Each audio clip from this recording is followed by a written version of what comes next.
Good morning and welcome to another APTV session. This morning I'm joined by Rob Tuckwell from Barclaycard, who has been very active in our community since joining us a little under a year ago. It's been, if you want to just recap, what's been going on in Barclaycard? I know there's a lot going on in your world. Yeah, well, the payments industry is incredibly dynamic, but it's been a really busy year. And that's because of some of the macroeconomic conditions we find ourselves in.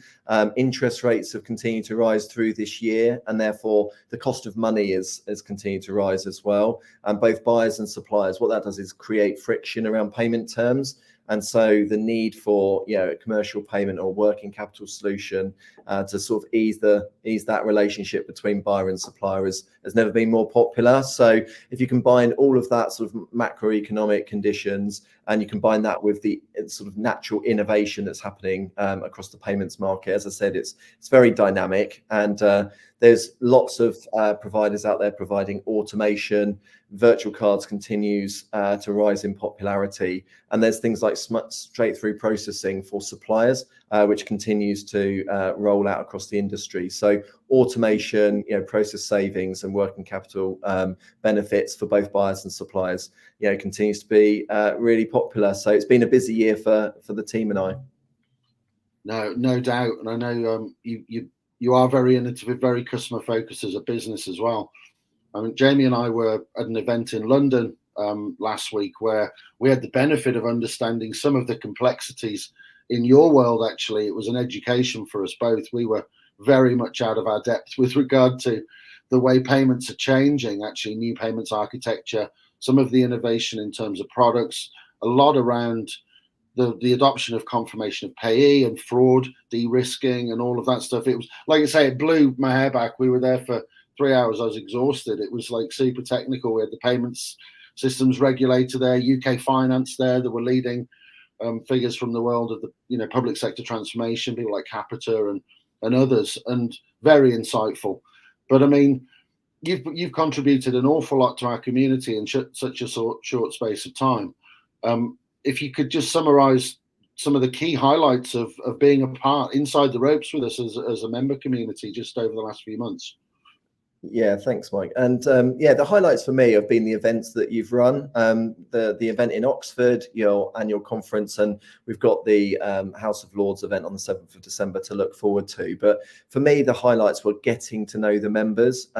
It's a real learning community. There's a lot of appetite for additional knowledge, and it's been really great to sort of understand and speak directly to members about the challenges that they're facing, because they do differ depending on which industry, but equally there's some sort of themes going across the industry around representation at the top table. And there's some real learns that we've had, which, from our perspective, we tend to deal with treasury and finance and occasionally procurement, who lead the procurement card programs and the B2B programs that we run, with AP being brought in later on in the projects to do a lot of the implementation and policy work. What we've learned from the memberships is that you want to be brought in much earlier. You want to be at the decision table. And we've increasingly tried to do that with all of our engagements. So understanding who the members are, making sure that we're plugging them back to our relationship account directors.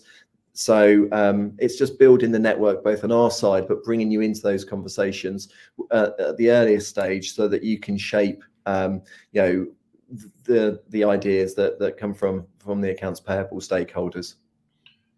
Yeah, and as a community, we started some 8 years ago as an organisation with three main goals: to increase the reward, the recognition, and give AP a voice. And I think everything that you just said there with regard to engaging those key stakeholders in a change, a fundamental change to, again, a treasury function or a downstream process function, is key to success, because you can do a lot of work with others, get to AP and realize that some things may be unworkable for a variety of reasons. And as you said, bringing people together to talk about these issues in a strategic level, and also getting into some of the granular detail around the complexities of ERPs and supply challenges in different vertical markets, because there are some nuances, is one of the core value, the core benefits of being able to come together as a community. And we've got coming up tomorrow, in fact, we've got the House of Lords event, which you guys are going to be leading from the front. If you want to just, without giving anything away, just speak into what we're going to be learning from you. Yeah, so it's a great opportunity to raise the profile of the duty to report and the prompt payment initiatives.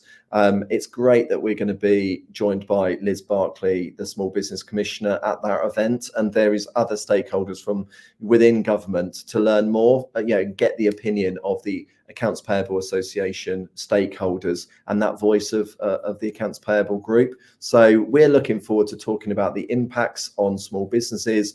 We're also looking at the difficulties for some organisations to provide that duty to report. We're going to talk about consistency and removing ambiguity about how to treat certain transactions. So it's a fantastic setting, first of all, in the House of Lords, and it's a really important topic. It was covered by the Chancellor of the Exchequer at the autumn statement, and I'm sure there's going to be further announcements in the spring budget too around progressing this topic, because it's so important for UK PLC to get their reporting and their payments so that liquidity continues to move around the market, and small businesses and organisations of all size can continue to invest in their sort of expansion plans and help drive UK GDP.